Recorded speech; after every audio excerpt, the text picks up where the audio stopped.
नमस्कार, मैं हूं संजय शर्मा। आप देख रहे हैं 4 PM news network. Amit Shah उस रात को नागपुर में क्या करने गए थे? अमित शाह की वो रात नागपुर में किन किन लोगों से मुलाकात में गुजरी? दिन में अमित शाह किन के साथ रणनीति बनाने में जुटे? किससे उन्होंने कहा कि संजय जोशी के अलावा किसी और नाम पे विचार कर लो? और किसने उनसे कहा कि संजय जोशी को भारतीय जनता पार्टी में ये पद दे दो? एक लंबी कहानी है। राजनीति ऐसी चला करती है। राजनीति में संदेशे इधर से उधर जाया करते हैं और संदेशों का बहुत बड़ा महत्व होता है। मोदी जी अपनी राजनीति जीवन की आखिरी पारी में इतने विवश हो गए हैं, इतने बेबस हो गए हैं कि वो दुश्मन संजय जोशी 10 सालों से जिसका नाम भी सुनना पसंद नहीं करते थे, मोदी जी, आज वो संजय जोशी एक चुनौती बन के मोदी जी और अमित शाह के सामने खड़े हो गए हैं। हमने सबसे पहले शो किया था। सबसे पहले ब्रेकिंग खबर थी 4 PM की संजय जोशी को लेकर। और अब टीवी चैनल भी खबर चलाने लगे कि संजय जोशी को भाजपा के अध्यक्ष बनाने की बात की गई। तो क्या संघ कोई बड़ा गेम प्लान कर रहा है? क्या इस राजनीति की आखिरी दौर की पारी में संघ मोदी से उन सब का हिसाब किताब बराबर करना चाहता है? क्या जेपी नड्डा को सिखाना चाहता है कि शतरंज की बाजी में जब शतरंज की चौसर बिछी हो, तुम प्यादे कितनी चलो, वजीर हमारा ही होगा। तो जेपी नड्डा ने कहा था कि संघ की हमको जरूरत नहीं रही। संघ ने संजय जोशी का नाम चलाकर जेपी नड्डा को बता दिया कि जेपी नड्डा को, उनके देवताओं के देवता मोदी जी को और अमित शाह को संघ की कितनी जरूरत है। ये जो खिचड़ी पक रही है संघ में, बीजेपी में, ये जो युद्ध हो रहा है, क्या मोदी जी की सत्ता को इन चुनाव में, जो चुनाव होने जा रहे हैं राज्यों में, इसके बाद खतरा हो जाएगा? क्या मोदी जी की सत्ता हिल सकती है? तमाम बातें मैंने की हैं नागपुर में सीनियर जर्नलिस्ट राजीव रंजन से। मैंने उनसे पूछा है कि अडानी का श्रीलंका और बांग्लादेश में सरकार बदल जाने के बाद कितना बड़ा नुकसान होगा। व्यापार की दृष्टि से बिजली परियोजनाएं, पोर्ट, इन सब का क्या होगा। बिजनेस के रिपोर्टर हैं तो उन्होंने बहुत विस्तार से आज इस विषय पे भी मुझसे बात की है। मैं सीधे ले चलता हूँ राजीव रंजन जी के पास। आपसे रिक्वेस्ट करूंगा चैनल को सब्सक्राइब करना और ज्वाइन करना ना भूलें। चलते हैं राजीव रंजन के पास। 4 PM न्यूज नेटवर्क में स्वागत है राजीव भाई आपका। हम लोगों ने सबसे पहले संजय जोशी का नाम लिया था और मजेदार बात यह है कि उस शो में हमने कहा था कि अभी तक देश के किसी अखबार में, किसी टीवी चैनल में, किसी यूट्यूब पे संजय जोशी का नाम कहीं नहीं है। और हमने कहा था कि हम लोग ये बात कर रहे हैं कि संजय जोशी का नाम बीजेपी अध्यक्ष के लिए प्रस्तावित हो सकता है। संघ का कहना, हम लोगों ने उस शो में ये भी कहा था कि देखना इस पे कितने दर्जनों वीडियो बनेंगे। तो बिल्कुल वही बात है कि 4 PM के खुलासे के बाद फिर मेरे टीवी चैनल पे, अखबारों में और यूट्यूब पे संजय जोशी, संजय जोशी। अच्छा लगता है कि अपनी कोई लाइन हो ब्रेक की हुई हो, उसके बाद सब लोग उसकी कॉपी करें। अच्छा लगता है। खैर, जो कर रहा है अच्छी बात है। हम आते हैं मुद्दे पर। सबसे पहले आपने ब्रेक किया था कि हम नरेंद्र मोदी जी चुनाव से पहले नागपुर पहुंचे थे। वो रात रुके थे। उस रात में उन्होंने किन लोगों से मुलाकात करी, उसमें ये भी था खास तौर से कि हिजड़, जो किन्नर जाति है, उसके अध्यक्ष से तो मिल लिए थे वो, लेकिन बीजेपी के तमाम लोग नाराज हो गए, मिले नहीं थे और गडकरी उनसे मिलने नहीं आए थे। अब कुछ जानकारियां मेरे पास आई हैं अमित शाह को लेकर और आपके पास मुझसे ज्यादा जानकारियां हैं कि अमित शाह का नागपुर दौरा किन परिस्थितियों में हुआ। क्या संघ से कुछ वो समझौता, मध्यस्थता करने गए थे कि संजय जोशी को मत बनाओ, संजय जोशी के लिए मोदी जी राजी नहीं होंगे?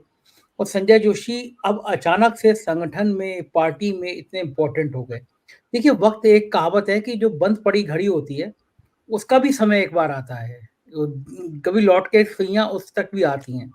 तो वही संजय जोशी के लिए हुआ कि जो आदमी एक सेक्स सीडी के, कथित सेक्स सीडी के बाद हाशिए पे चला गया था। कहा जाता है कि मोदी जी शाह का पक्का प्रबल विरोधी थे दोनों एक दूसरे के, और वो अचानक उसका नाम राष्ट्रीय अध्यक्ष के लिए चलने लगता है, टीवी चैनलों की सुर्खियों में आता है, अखबार में आता है।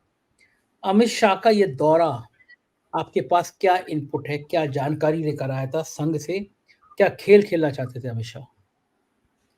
बहुत बढ़िया सवाल है संजय जी आपका। और हमें गर्व है कि हम लोग कई सारी ब्रेकिंग न्यूज़ कर रहे हैं जिसको बाकी लोग फॉलो कर रहे हैं। आज तो एक जी ने भी चला दिया है फ्लैश करके, जो हमने कई दिन पहले चलाया था कि संजय 15 सितंबर को हमने चलाया था, इनफैक्ट ब्रेक किया था ये न्यूज कि संजय जोशी जो है वो संघ के अध्यक्ष के लिए आरएसएस बहुत ही स्ट्रांग फुटिंग और बहुत ही स्ट्रांग वॉइस से उनका नाम रिकमेंड कर रहा है। देखिए, ये आपने एक सही सवाल पूछा कि अमित शाह जी क्या करने आए थे। जानकारी जो अभी उभर के आ रही है, जो मेरे सूत्र बता रहे हैं, वो ये है कि अमित शाह जी एक प्रपोजल लेके आए थे कि आप राष्ट्रीय अध्यक्ष के नाम के लिए संजय जोशी के नाम पे जिद ना करें, ठीक है। और ये प्रपोजल इन्होंने ऑफर किया कि हम संगठन महामंत्री बना देते उनको, यानी जो बीएल संतोष जी, जिस पद पे बीएल संतोष है वो संगठन महामंत्री के पोस्ट पे हम इनको ले आते हैं, पर आप अध्यक्ष पद के लिए जो है उसके लिए आप मतलब जिद ना करें। पर ये चीज मुझे मतलब जो जहां तक मुझे जानकारी मिली है, संघ इस पे माना नहीं है, बट मैं इसकी पुष्टि नहीं कर सकता हूं। पर जहां तक मुझे मेरी जानकारी है वो ये है कि संजय जोशी संगठन मंत्री नहीं तो अध्यक्ष के रूप में किसी ना किसी रूप में वो आपके इसमें कार्यकारिणी में जो है, भाजपा की जो टॉप लेवल की कार्यकारिणी है उसमें आने वाले हैं, क्योंकि संघ जो है वो अड़ा हुआ। और संजय जी, बात आप समझिए, यदि अभी संघ सख्त रुख रवैया नहीं अपनाएगा तो मैं आज आपको बता रहा हूं कि ये गुजरात के 2 लीडरों के सामने संघ हमेशा के लिए गौन हो जाएगा, एकदम छोटा साबित होगा। आप लोग भली कहते हैं कि भाई बहुत साल तक जो है वो सरकार नहीं थी भाजपा की तो भी संघ था, फिर भाजपा की सरकार चलेगी तो भी संघ था। देखिए, एक बार जब सत्ता का मजा चख लेते हैं लोग, ठीक है, तो उसके बाद में सत्ता उनके हाथ से जाए बहुत कष्ट होता है। आज आप ये समझिए कि पीएमओ से लेके सारे बड़े बड़े मंत्रालय जो हैं, इसमें जो मेरी जानकारी है लगभग 300 राष्ट्रीय स्वयंसेवक संघ के से जुड़े हुए लोग जो हैं वो इन मंत्रालयों में हैं, लेटरल एंट्री के थ्रू आए हैं, जो भी है पहले से उनकी निष्ठा थी। तो ये इतना बड़ा जो मतलब अब जो है ये सब होने के बावजूद भी संघ की कुछ चल नहीं पा रही है। कारण ये कि जो मेन जो डिसीजंस है वो सारे डिसीजन आके ये नंबर 1 और नंबर 2 पे ही रुक जाते हैं। तो संघ ने अभी संघ के अंदर में ये बात बहुत जोर शोर से है कि यदि अगर हम अभी सख्त नहीं हुए तो हम कभी सख्त नहीं हो पाएंगे। मतलब लोग हमको जो है वो सीरियसली लेना छोड़ देंगे, लोग नाम लेना छोड़ देंगे, ऐसी स्थिति हो जाएगी। इसलिए संघ अडिग है, संघ जो है टिका हुआ है, संघ जो है पूर्ण जोर लगा रहा है कि किसी न भी किसी हाल में संजय जोशी को कार्यकारिणी के अंदर में बड़े पोस्ट पे लेके आना है। संजय जी, दुश्मनी इस कदर की है, आपको जान के हंसी आएगी नरेंद्र मोदी और संजय जोशी की, कि 2015 में 2014 में मोदी जी प्रधानमंत्री बने, 2015 में संजय जोशी जी नॉर्थ एवेन्यू में रहते थे, इनके घर का पानी का कनेक्शन काट दिया गया, ठीक है। तो इन्होंने जो है संजय जोशी जी ने सीधा मोहन भागवत जी से उस समय बात किया था और आधे 1 घंटे में पानी का कनेक्शन फिर से रिस्टोर हुआ था। सोचिए, मतलब जैसे 2 बच्चे नहीं झगड़ते और संघ के मुखिया जो हैं उन्होंने मतलब संधि कराया, फैसिलिटेट कराया। ये बहुत कम लोग जानते, जो अंदर के लोग उन्हीं को ये चीज मालूम है। तो मेरा कहना ये है, समझने वाली बात ये है कि ये सिर्फ आपसी प्रतिस्पर्धा नहीं है, ये प्रतिस्पर्धा से बड़ी कोई और चीज। और देखिए, अब मोदी जी का तो कोई प्रतिस्पर्धा हो नहीं सकता, 10 साल वो देश के प्रधानमंत्री रह लिए। अब कवायद ये है उनकी तरफ से कि कैसे भी इसको कंटिन्यू किया जाए और संघ और बाकी लोग मुझे धकेल ना दे मार्गदर्शक मंडल में, ठीक है। 75 का होते से ही मेरे को मार्गदर्शक मंडल के का दिशा ना दिखा दिया जाए। तो सारी जो कवायद हो रही है, सारी जो कसर है, वो यही है कि मार्गदर्शक मंडल के अंदर में मुझे ना डाल दिया जाए। तो वो संजय जोशी आपको आने वाले 10-15 दिन में मेरे ख्याल से रिजल्ट हरियाणा के आ ही जाएंगे, 8 अक्टूबर को है शायद रिजल्ट, है ना। तो हरियाणा का रिजल्ट आने के बाद में महाराष्ट्र इलेक्शन के पहले हो सकता है कि नाम का अनाउंसमेंट हो, क्योंकि इनको लग रहा है कि यदि संजय जोशी महाराष्ट्र बीजेपी के नेशनल प्रेसिडेंट बनेंगे तो महाराष्ट्र की जो इकाई है, जो पूरी तरीके से मॉरली डेमोरलाइज्ड है, 10 साल जो है शासन में रहने के बाद में जो उनके ऊपर में एंटी इनकम्बेंसी का एक पब्लिक का प्रेशर लगा है, वो 9 सीट लोकसभा में जो मिली उससे तो हमें दिख ही रहा है पर ये जो डिमोरलाइज्ड जो मैन पावर है, जो इनका डिमोरलाइज जो है, ये जो इनके सैनिक है जमीनी स्तर पे, उसमें एक संजीवनी बूटी का काम करेगी, उसमें एक जीवन फूकेगी। जी संजय जी। राजीव भाई, एक शायद वसीम बरेलवी का या किसी का और का शेर था, याद नहीं आ रहा मुझे शायर का नाम। उसमें था कि दुश्मनी करो लेकिन इतनी गुंजाइश रहे, जब कभी हम दोस्त हो जाएं तो अपने पे शर्मिंदा ना होना पड़े। तो संजय जोशी और मोदी जी के रिश्तों में शायद कड़वाहट इतनी जहर भरी हो गई है, इतना ज्यादा नफरत आ गई है दोनों के रिश्तों के बीच में। और सही बात है, 10 साल तक जो आदमी एक टाइम में सितारा था संजय जोशी, जो जाके सीधे लाल कृष्ण आडवाणी से कह देता था कि जिन्ना के मूवमेंट के बाद, जिन्ना के आपके मजार पे जाने के बाद अब आपको इस्तीफा देना होगा, वो ताकतवर संजय जोशी 10 साल तक हमारे कहा जाता है बर्फ की सिल्ली में लगना। मतलब जो आदमी कहीं नहीं कुछ बचता है, कहते हैं बर्फ की सिल्ली में लगा दिया गया इसको। वो आदमी बर्फ की सिल्ली में लग गया 10 साल तक। पीड़ा तो होगी होगी उस आदमी को भी कि 10 साल तक मैं हाशिए पे था। लेकिन बड़ा सवाल है कि संगठन मंत्री बड़ा इंपॉर्टेंट होता है, संघ से आता है, बीजेपी में भूमिका अदा करता है। रामलाल जी को हमने देखा था, क्या नाक की बाल थे 2014 में। हाँ, नाम मतलब रामलाल से मिलने के लिए लोग तरसा करते थे। तो उस भूमिका में संजय जोशी को मोदी जी लाएंगे, किसी बैठक में मोदी और संजय जोशी आमने सामने होंगे।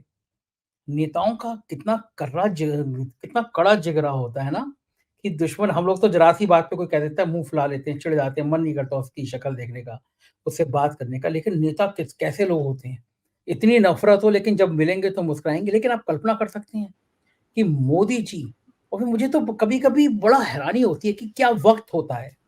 जो आदमी लगभग 20-25 साल से सत्ता के शिखर पर है, गुजरात के मुख्यमंत्री, 10 साल से देश के प्रधानमंत्री, सबसे लोकप्रिय चेहरा एक टाइम में, एक जमाने में, उनके नाम का पोस्टर लगा दो तो जिला पंचायत का, नगर पंचायत का चुनाव लोग जीत लिया करते थे। लेकिन अब वो चेहरा धूमिल हो गया, लोग उस चेहरे पे अब मानने के, झूठ बोलने के अलावा उन्हें कुछ आता नहीं है। और जीवन के इस लास्ट मोमेंट पे 75वां साल शुरू हो गया। आयु हम मान लोग मानते हैं कि सभी की आयु, शरीर 75 साल के बाद तो बहुत शिथिल हो जाता है, काम करने की शक्ति नहीं रहती उतनी। उम्र के उस पड़ाव पे जब वो सोचते थे कि मुझे नोबेल पुरस्कार मिलेगा, मुझे शांति दूत का पुरस्कार मिलेगा, कुछ लोग कहते थे वो राष्ट्रपति बन जाएँगे। उम्र के उस पड़ाव पर आके उनका सबसे बड़ा दुश्मन, मैं कह रहा हूँ वो ना बने, वो संगठन मंत्री ना बने, वो अध्यक्ष ना बने, लेकिन ये जो चर्चाएँ चल रही हैं, जब जी न्यूज़ पे सुभाष चंद्रा के चैनल पर ये खबर चली कि संजय जोशी अध्यक्ष बन सकते हैं, वो स्क्रीनशॉट देखकर भी मोदी जी को कैसा लगा होगा? ब्लड प्रेशर बढ़ा होगा, शुगर बढ़ी होगी, क्या लगा होगा उनको? आपको क्या लगता है? देखिए, मोदी जी जो हैं, मेरा ऐसा मानना है कि अब वो इंडिफरेंट हो गए। आई मीन उनको जो लाइफ में अचीव करना था उन्होंने कर लिया है। अब कवायद है कि कैसे भी मेंटेन रह जाए भाई, कैसे भी 1 साल 2 साल में निकाल लो। पूरी हुँ, कवायद जो है, पूरी कोशिश जो है इसी की है। और मुझे तो ऐसा लगता है कि मतलब अमित शाह को ऑलमोस्ट इन्होंने बागडोर दे दी है। ठीक है, बागडोर इनके हाथ में थमा दी है। क्योंकि आपको संजय जी जान के आश्चर्य होगा कि ये जो परसों आए नागपुर में, इवन नितिन गडकरी जी को भी नहीं मालूम था कि अमित शाह जो है नागपुर आने वाले हैं। नहीं अच्छा। मालूम था, वो मुझे पता चला है कि उनको, नितिन गडकरी को पता ही नहीं था कि ये नागपुर आने वाले हैं। तो इसका मतलब है, आप ये समझिए, गडकरी जी को नहीं मालूम है पर देवेंद्र फडणवीस को मालूम है, गडकरी जी को नहीं मालूम है पर बावनकुले को मालूम है, गडकरी को जी को नहीं मालूम है पर भूपेंद्र यादव जी को मालूम है। तो ये बाकी लोगों को मालूम है, इनको नहीं मालूम है। इसका मतलब है कि संघ से जो भी बात करनी है, ठीक है, ये रिव्यू मीटिंग के बहाने, है ना, उसकी तैयारी से नंबर 1 और नंबर 2 के बीच में थी कि यार आप इस नाम के लिए, अध्यक्ष के लिए मत ये करो, आप भली संगठन महामंत्री ले लो। At the end of the day संगठन महामंत्री जो है वो एक समन्वय का ही तो काम करता है आरएसएस और बीजेपी के बीच में, पर फाइनल डिसीजन तो अध्यक्ष का ही रहता है। तो ये आप ये समझिए, समन्वय, ये महामंत्री का काम क्या है? संगठन को स्ट्रांग बनाना। और बात भी सही है, देखिए आज की डेट में संगठन में अंदर ही अंदर जो है ना, लोग बड़े नाराज हैं, दिमाग लग गया, खोखला हो रहा है। आपने वो सीन देखा होगा, हरियाणा में एक आदमी खड़े होके बोल रहा है खट्टर साहब को कि भले हरियाणा में सरकार बन जाए बट हमारे एरिया से जो एमएलए को आप जिस आदमी को टिकट दिया आपने, वो नहीं जीतने वाला। तो अब कार्यकर्ता मुंह पे आके झगड़ रहे, कार्यकर्ता जो है मुंह पे आके सवाल पूछ रहे कि भाई ये किस हैसियत से जो है आके यहाँ रिव्यू मीटिंग ले रहे। इस तरीके से बड़े लोग नहीं पूछ रहे, बड़े नेता जिनको इनसे टिकट चाहिए, पर आम कार्यकर्ता को क्या लेना देना, उसको टिकट से मतलब नहीं है। और आप लड़ाई तो आम कार्यकर्ता के भरोसे ही लड़ते हो। आज संजय जोशी की स्वीकृति जो है, बहुत सारे लोग जो भाजपा को कवर नहीं करते, ट्रैक नहीं करते, या जानकारी नहीं है, आरएसएस को ट्रैक नहीं करते, उन लोगों को शायद संजय जोशी नहीं मालूम होगा, पर संजय जोशी का एक टाइम में वो जलवेदार था, एकदम जलवा ही जलवा था उनका। तो वो आदमी आज भी जो है संगठन के अंदर में 70 से 80% जो लोग हैं वो बहुत बुरी तरीके से चाहते हैं कि संजय जोशी कैसे भी संगठन में आए, कुछ भी करके संगठन के अध्यक्ष बने, संगठन महामंत्री बने। मुझे इतने लोगों के फोन आए, आपको मैं क्या बताऊं संजय जी, आपको भी आए थे, है ना, हमको इतने फोन आ रहे, क्यों आ रहे, हमने न्यूज ब्रेक किया 15 सितंबर को, 15 सितंबर से लेकर आज तक कंटिन्यूसली फोन आ ही रहे। ठीक है, एक और मुद्दे पे आ रहे फोन, पर मैं उस पर जाना नहीं चाहूंगा वो 16 सितंबर को रात की बात थी, पर 15 सितंबर को जो हमने ब्रेक किया, ये 15 और 16 सितंबर मेरा लाइफ का हमेशा याद रहेगा, कभी ऑटोबायोग्राफी लिखूंगा तो ये दोनों इंसिडेंट पे एक चैप्टर जो है मैं जरूर दूंगा। ये संगठन महामंत्री या राष्ट्रीय अध्यक्ष ये बनेंगे। नरेंद्र मोदी आज इस स्तर पे आ गए हैं कि वो इनडिफरेंट हो गए हैं। प्रॉब्लम जो है अब वो है सिर्फ अमित शाह के, मतलब जो पैसेज है वो पैसेज स्मूथली होती है कि नहीं होती है, ठीक है, पहली चीज। दूसरी चीज, क्या 75 साल का होने के बाद भी इनको मार्गदर्शक मंडल में डाला जाता है कि नहीं डाला जाता है, यही चीज हमको देखना है। और ये चीजों को रोकने के लिए पूरी की पूरी कवायद चल रही है। जी संजय जी। अभी कह रहे हैं राजीव भाई कि इसको रोकने की कवायद चल रही है, मध्यस्थता का रास्ता निकालने की बात चल रही है। सोचिए, भारतीय जनता पार्टी का राष्ट्रीय अध्यक्ष तय नहीं कर पा रहे हैं मोदी और शाह। ये दिन भी बीजेपी को देखने थे।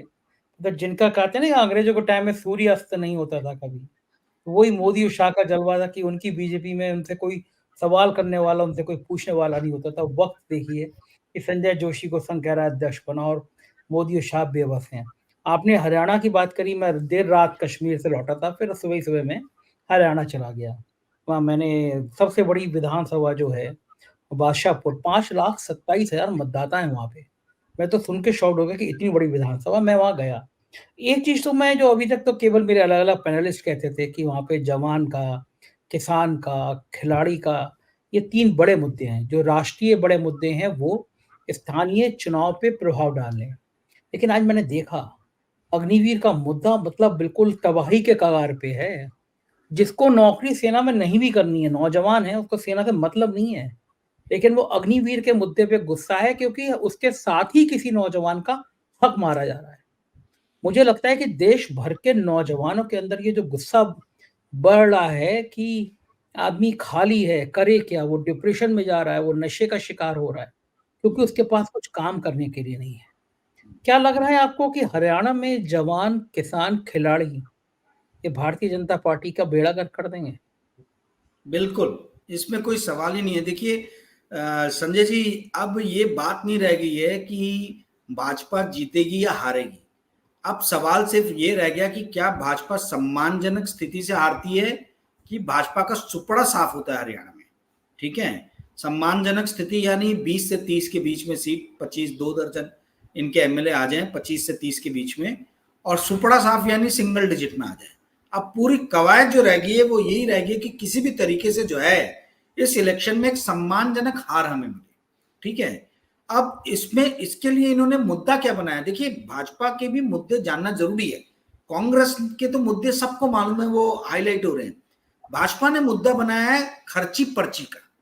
खर्ची पर्ची का मुद्दा मतलब ये है कि मैं थोड़ा सा हरियाणा के बारे में ना बैकग्राउंड आपको बताता हूँ। हरियाणा में 23 डिस्ट्रिक्ट्स हैं, 23, ठीक है, और इसमें 10 लोकसभा सीट और 90 विधानसभा सीट है। ठीक है, अब ये जो हरियाणा की जो पॉपुलेशन का जो कंपोजिशन है वो ऐसा है कि 28% के आसपास में, 28 से 30% के आसपास में जो है, 28% ही पकड़िए, वो आते हैं आपके जाट कम्युनिटी से लोग। परंतु ये जो 1/3 से भी कम जो कम्युनिटी के लोग हैं, इनका सरकारी नौकरियों पे 80% सरकारी नौकरियों पे कब्जा है। ठीक है, तो भाजपा ये चाह रही है कि किसी भी तरीके से ये जो 1/3 कम्युनिटी जो है इसको हम अलग थलग कर दें और बाकी 2/3 कम्युनिटी के अंदर में इंड्रोड्स बनाए। इसी के लिए आप देखेंगे कि वो बहन जी को भी लाके जो है अभय चौटाला के साथ में हाथ मिला रहे हैं। वहीं दूसरी तरफ जो है आपका जो डिप्टी सीएम थे वो चंद्रशेखर के साथ में हाथ मिला रहे हैं, रावण के साथ में। तो ये सब इसीलिए हो रहा है कि जो बाकी 66% है वो कैसे भी कांग्रेस के पास में नहीं जाना चाहिए, ठीक है। और दलित जो है वो भी आपका 30% के आसपास में है। तो दलितों के वोट यदि नहीं मिले तो फाइट जो है वो कांग्रेस और बीजेपी की इवन फाइट है। पर ये जो 30% जो बाकी बचे हुए हैं वो अगर खिसक गए तो फिर दिक्कत हो जाएगी। फिर हर सीट 5,000, 10,000, 25,000, 50,000 से हारेंगे, कहीं 75,000, 1 लाख भी हो सकता है, ठीक है। पर कहने का अर्थ ये है कि ये जनसंख्या का जो कंपोजिशन है, ये कई लोगों से जो स्ट्रैटेजिस्ट लोग जो है आरएसएस के, बीजेपी के जो लगे ग्राउंड लेवल पे, उनसे बात करने पे समझ में आया कि इनकी स्ट्रैटेजी क्या है।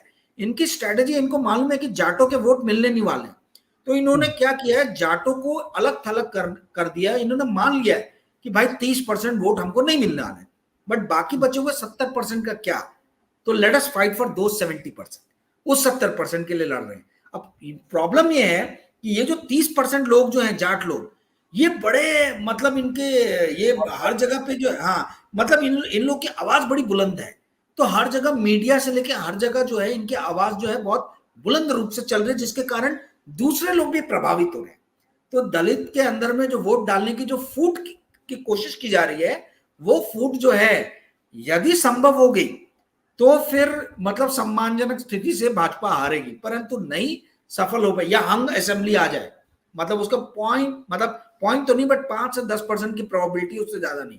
पर ये जो मैंने आपको चीज बताया कि भाई ये सम्मानजनक स्थिति से हारते कि बुरी तरह हारते, पूरी की पूरी कवायद जो है उसी चीज के लिए है। बस एक ही चीज इनको करना, आपस में लड़े नहीं, सेल्फ गोल नहीं करे, ठीक है। वहां शैलजा कुमारी का आपने देखा कि भाई 2 दिन 3 दिन मुंह फुला के बैठी, फिर उन्होंने सफाई दी। तो ये सब चीजें नहीं होनी चाहिए। और आपको एक चीज और बता दूं अंदर की, ये जो कंगना रनावत और इनकी जो बात चल रही है, ये सब वेल प्लान्ड वे में बनाया गया है, ये कोहेरेंट है। कंगना रनावत जी से इस तरीके के स्टेटमेंट दिलाए जा रहे हैं क्योंकि हार के 100 बहाने, ठीक है।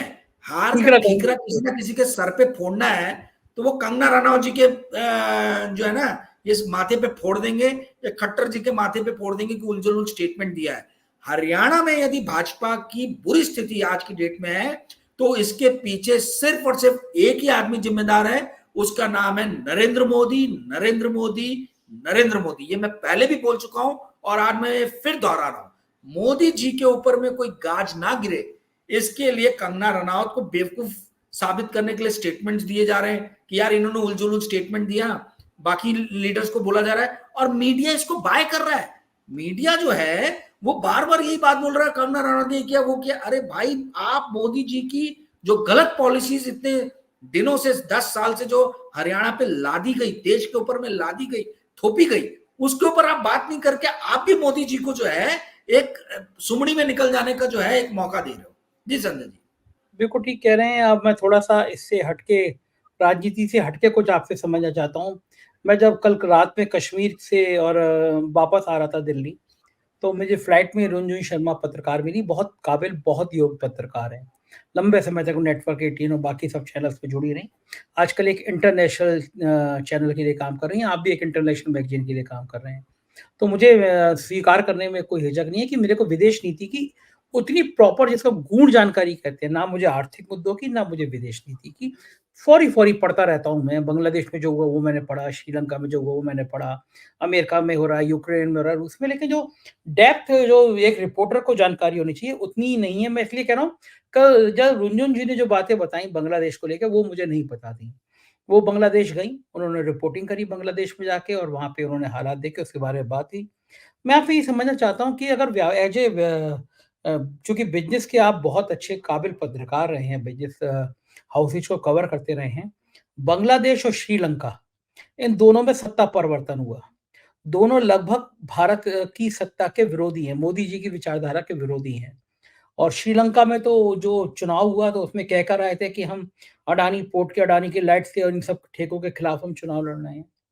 बांग्लादेश में तो बिल्कुल ही विरोध में मामला है कि अडानी शेख हसीना के करीबी और ये बिल्कुल विरोधी सरकार। तो फिर इंडियन एक्सप्रेस ने रिपोर्ट भी छापी कि बहुत ज़्यादा घाटा होगा जो अडानी के बिजनेस हैं उनको श्रीलंका में और बांग्लादेश में। क्या इनपुट है आपके पास में कि ये जो नुकसान होगा अडानी का, वो कितना बड़ा होगा? भारत सरकार कुछ जगह रिपोर्ट्स आ रही थी, भारत सरकार ने कुछ राज्यों में उस बिजली को रिपेयर करने के लिए मोदी जी के चूँकि वो दोस्त हैं, उन्होंने रिपेयर करने के लिए ये मौका दे दिया कि भई जाइए और यहाँ पे हम आपको सुविधा दे देंगे। तो मैं आपसे ये जानना चाहता हूँ कि क्या वास्तव में इतना बड़ा है ये नुकसान जो भारत सरकार उसकी भरपाई कर पाए? और बांग्लादेश में और श्रीलंका में फिर क्या हालात रहने वाले हैं अडानी के? क्या बिल्कुल ही मामला बिगड़ जाएगा और किस हद तक बिगड़ेगा? कितना बड़ा नुकसान होगा? बहुत ही बढ़िया सवाल पूछा है और मुझे बहुत अच्छा लगा कि आपने ये सवाल पूछा, क्योंकि बहुत सारा जो है मैं देख रहा हूँ मीडिया में इधर-उधर जो है खबरें छप रही हैं, आ रही हैं, बट रिसर्च नहीं किया उसमें ठीक तरीके से। देखिए मैं बैलेंसिंग एक्ट का काम नहीं कर रहा हूँ, न्यूट्रल टूल बनने का काम नहीं कर रहा हूँ। हाँ, हाँ, जैसे इश्यू हो जाएँगे लोग, आपने कुछ कहा तो इश्यू हो जाएँगे। मतलब लोग बोलेंगे नहीं तो बैलेंसिंग एक्ट का काम कर रहे हैं। बैलेंसिंग एक्ट नहीं, ये एक चीज समझा रहा हूं मैं, इस चीज को ध्यान दीजिए, ध्यान से सुनिए मेरे 4 पीएम के दर्शकों। जब 1995 में महाराष्ट्र में इलेक्शन हुए थे, तो बाला साहब ठाकरे ने कहा था कि मैं एनरॉन को उठा के अरब सागर में फेंक दूंगा। 1995 से लेके जो है दाभोल पावर प्रोजेक्ट को, 1995 से लेके 2001 तक दाभोल पावर प्रोजेक्ट को कोई भी अरब सागर में फेंक नहीं पाया। क्यों नहीं फेंक पाया? रीजन ये था कि इंटरनेशनल कॉन्ट्रैक्ट्स जब लग जाते हैं तो चीजें उतनी सरल नहीं रहती जितनी सरल हम समझते हैं।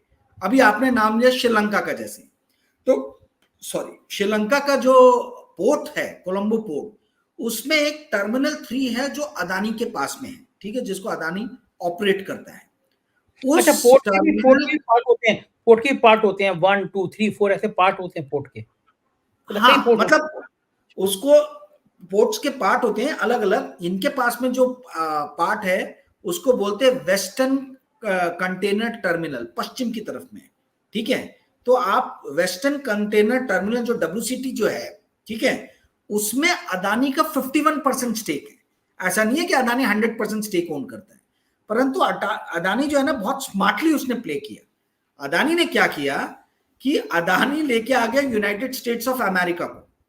यूएसए की लेंडिंग एजेंसी जो है वो इस कॉन्ट्रैक्ट के अंदर में इन्वॉल्व है, और यूएसए के डीएफसी जो डेवलपमेंट फंड कॉर्पोरेशन जो है उसने $553 मिलियन का लेंडिंग किया इस प्रोजेक्ट को, ठीक है, $553 मिलियन। मतलब लेंडिंग यानी कि मतलब लोन दिया है। अच्छा, लेंडिंग मतलब लोन दिया है, जैसे बैंक लोन देते हैं ना, वैसे ही अमेरिका की जो है वो जो यूएस डीएफसी जो है उसने लेंट किया है मनी अदानी पोर्ट को for constructing this WCT, western container terminal जो है, ठीक है। अब सवाल ये उठता है कि दिशा नायके आ तो गए, ठीक है, अनुराग दिशा नायके ने बोला कि मैं फेंक दूंगा, पर कैसे फेंकेंगे? आज आपको मालूम है जो रेवेन्यू जो टैक्स कलेक्शन है श्रीलंका का, उस टैक्स कलेक्शन का 60% पैसा सिर्फ पुराने लोन के इंटरेस्ट पेमेंट में जा रहा है। श्रीलंका के पास में पैसे नहीं है। हाँ, 60%। ये मेरी आने वाले दिनों में स्टोरी है, ये अभी छपेगी, ये 4-5 दिन के अंदर में। एडवांस में बता दिया मैंने अपने प्यारे 4 पीएम के दर्शकों के लिए एडवांस में बता दिया। 60% जो है श्रीलंका का जो गवर्नमेंट का जो टोटल टैक्स कलेक्शन है उसका 60% जो है वो इंटरेस्ट पेमेंट में जा रहा है। तो वेलफेयर एक्टिविटीज के लिए, दूसरे कामों के लिए, एजुकेशन, हेल्थ, सिक्योरिटी, इन सब पे पैसा खर्चा करने के लिए सिर्फ 40% ही है, पैसे नहीं है इनके पास में।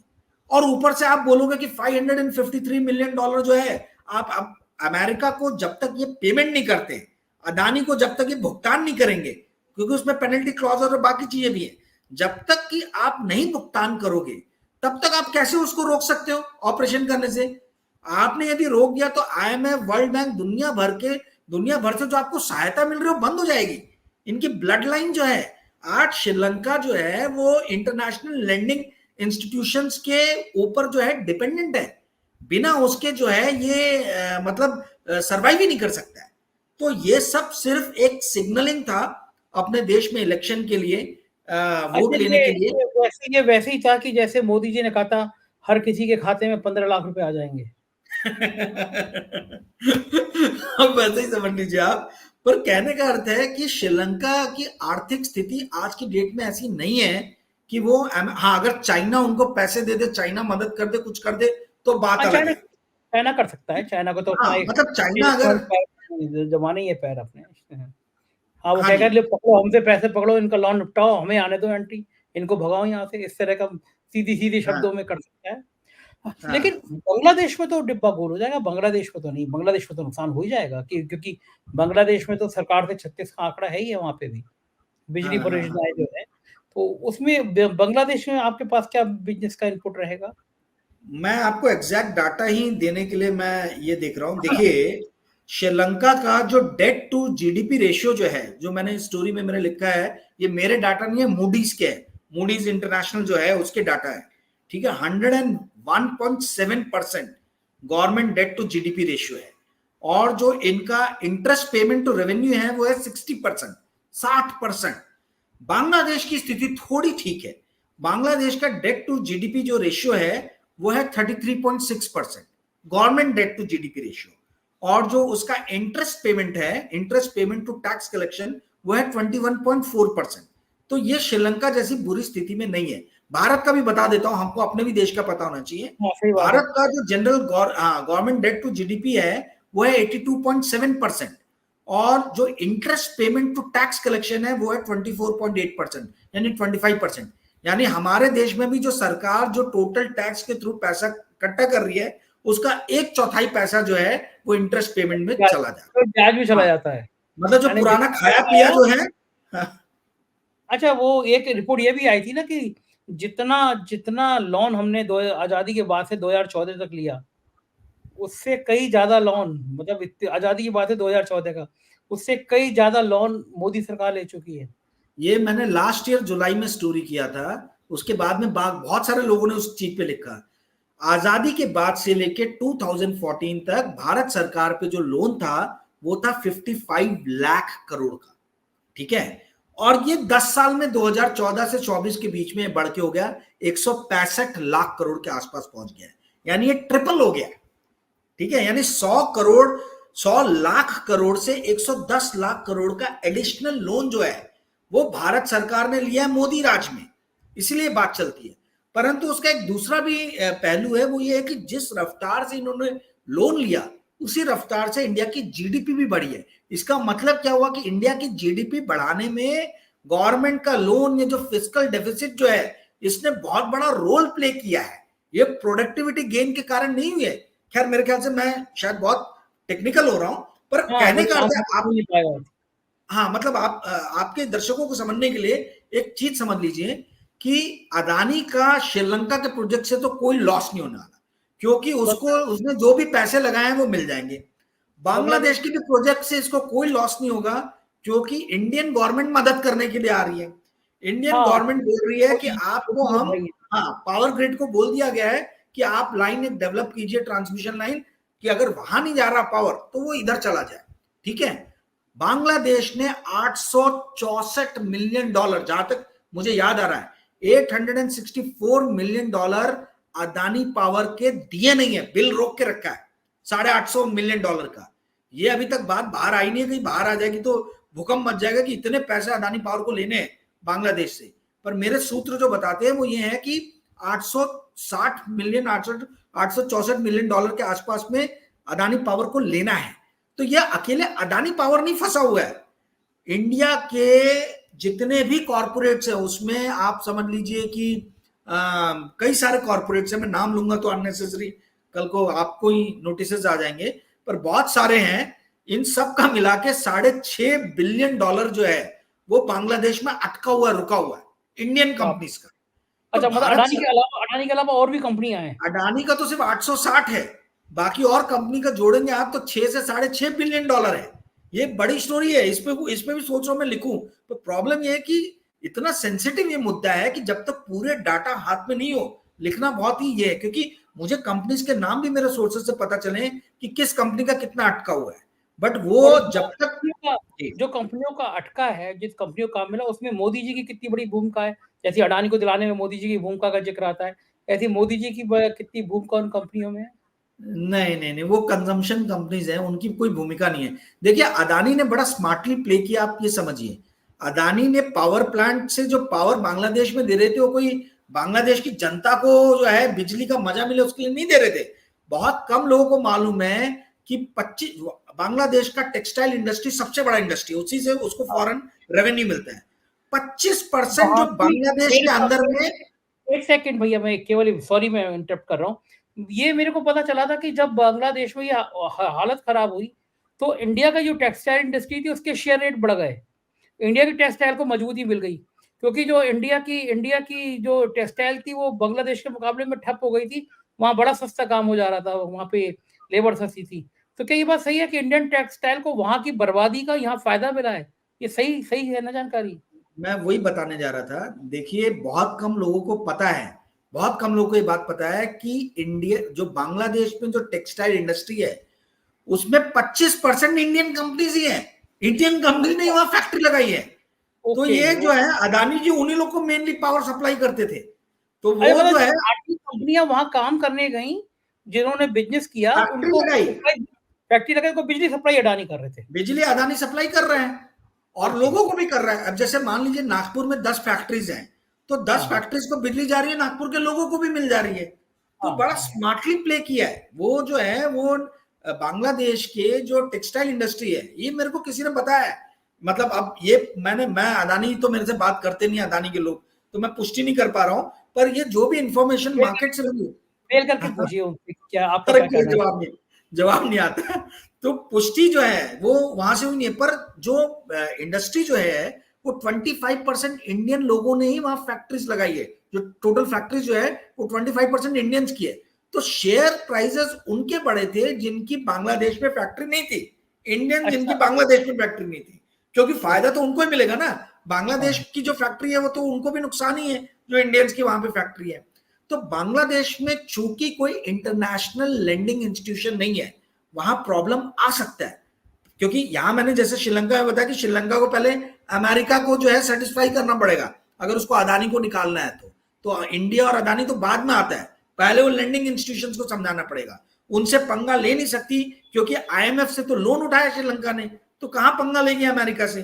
तो ये टेक्निकल चीजें लोगों को पता नहीं है, इसलिए पेपर में भी छप रहे, मीडिया में भी बोल रहे हैं, और मुझे समझ में नहीं आ रहा कि अदानी में कैसे लोग बैठे हैं स्ट्रेटेजिस्ट। उन लोग को तो आके खुद से होके ये चीजें बतानी चाहिए कि भाई ये चीज है, हमारे को यूएस के फंडिंग मिली है, यूएस की फंडिंग से हम ये कर रहे हैं, तो हमसे ज्यादा तो पहले इनको यूएस से निपटना पड़ेगा। अगर मैं अदानी में रहता तो मैं इस तरीके से समझाता, पर आई डोंट नो जिन लोगों को पता है। जो आपने बोला शेयर प्राइसेस नहीं गिरे, उसका रीजन ये है कि जिन लोगों को ये चीज समझ में आ रही है वो शेयर खरीद के चुपचाप बैठे हुए हैं, क्योंकि उनको मालूम है कि कोई फर्क नहीं पड़ने वाला, खाली मीडिया का नॉइज है। नॉइज को क्लटर करना, नॉइज को अलग निकालना, ये बहुत जरूरी है। लोग बायस की तो बात करते हैं पर कोई नॉइज की बात नहीं करता। बायस अलग चीज है, नॉइज अलग चीज है, हमको दोनों की बात करनी चाहिए। जी संजय। जैसे अमेरिका का बांग्लादेश में तो जो सत्ता है वो तो अमेरिका की बहुत दुलारी है। एक फोटो वायरल हुआ था बाइडेन का और बांग्लादेश के मुखिया का, गले ऐसे लगा रहे थे, बड़ा भाई छोटा भाई। तो निश्चित रूप से वहां तो जब अडानी जी की दाल गलेगी नहीं, क्योंकि वहां तो अमेरिका खड़ा हुआ है बांग्लादेश की सत्ता के खिलाफ। लेकिन हाँ, बाकी जगह पे आपने जो बताया ये तुलनात्मक रूप से, किसी दिन पूरा बिजनेस का शो करेंगे। मुझे बड़ा मजा आ रहा है आपसे बिजनेस की बातें करते हुए। हम तो बिजनेस स्टैंडर्ड अखबार मंगाते हैं, उसमें 2-3 पढ़ते हैं, उसमें इतनी टिपिकल भाषा होती है, आधी सिर के ऊपर से निकल जाती है। तो बिजनेस की खबरों, लेके बिजनेस की दुनिया भी अलग ही दुनिया है। और मैंने देखा है कि बिजनेस की रिपोर्टिंग जो मेरे 1-2 दोस्त करते हैं वो भी बहुत भयंकर रूप से करते हैं बिजनेस की। और आप तो कितने साल से कर रहे हैं आप बिजनेस की रिपोर्टिंग? मुझे तो बहुत साल हो गए। मतलब मैंने शुरुआत किया था डिफेंस जर्नलिज्म से। पिताजी डिफेंस में एयरफोर्स में थे, तो न्यूज जल्दी मिल जाती थी, तो हम भी जवान थे, हमको जहां जिससे जल्दी न्यूज मिल जाए उसी में चले जाओ। आलसी रहते या मौज मस्ती करने में ध्यान ज्यादा रहता है। बट मैंने देखा कि धीरे धीरे जो है 2005 के बाद से स्टॉक मार्केट बहुत ऊपर जाने लगा और सडनली सीएनबीसी का नाम बहुत आया। तो मैं बोला भाई अब डिफेंस से बिजनेस में आओ, क्योंकि मतलब करियर के लिए जो है वो बहुत जरूरी है ऐसे सेक्टर में घुसना जहां पे ग्रोथ नजर आ रही हो। आप देखिए आज क्यों पेरेंट्स बच्चों को बायोटेक्नोलॉजी, आर्टिफिशियल इंटेलिजेंस इन सब में डलवाते हैं, क्यों नहीं मेटलर्जी पढ़वाने के लिए भेजते? क्योंकि जहां ग्रोथ है वहीं आपको अपना करियर ढूंढना चाहिए। जी संजय जी, बहुत बहुत शुक्रिया, आज इतनी सारी ढेर सारी बातें आपने करी। थैंक यू राजीव भाई, शुक्रिया। तो ये थे राजीव रंजन जी, आपने पूरी बात सुनी और आप सहमत होंगे कि क्या गजब के तर्क दिए उन्होंने बिजनेस की खबरों में और क्या पॉलिटिकल बातें आपको बताई हैं। ये चैनल आपका अपना है, इसको अपना ही समझिएगा, अपनी राय से अवगत कराइएगा। शुक्रिया, थैंक यू।